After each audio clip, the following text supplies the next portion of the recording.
It is too stormy out to work on the mower right now. We have severe weather in the area, as you can imagine. It is beautiful. Okay, so the flowers grow, but the winds can be very dangerous. I'm pretty sure that in order to get that on with the springs, you have to take the handle off. So all of this has to be disassembled, all of it. And then I'm pretty sure that wheel will have to come off. One or the other, not sure which one.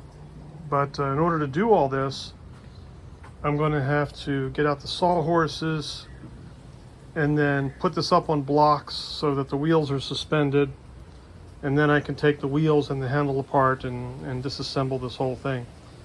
But that's about where I'm at right now, is in order to get this assembly together with the springs onto those pins,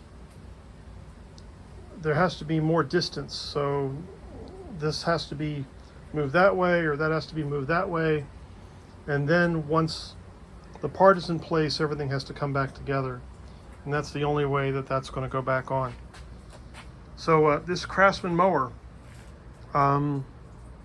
the way it was designed, and I got this thing about engineers sometimes, the most commonly used part, the part that you use every day you use the mower, when you're doing bagging or whatever, is the first part that's going to break.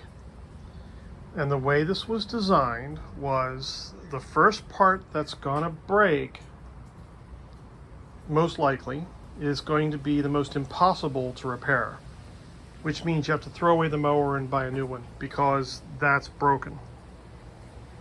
Yeah, you'd have to throw away the mower and start over again. That's ridiculous. And I think this is why people stopped buying Sears products, is this kind of stuff.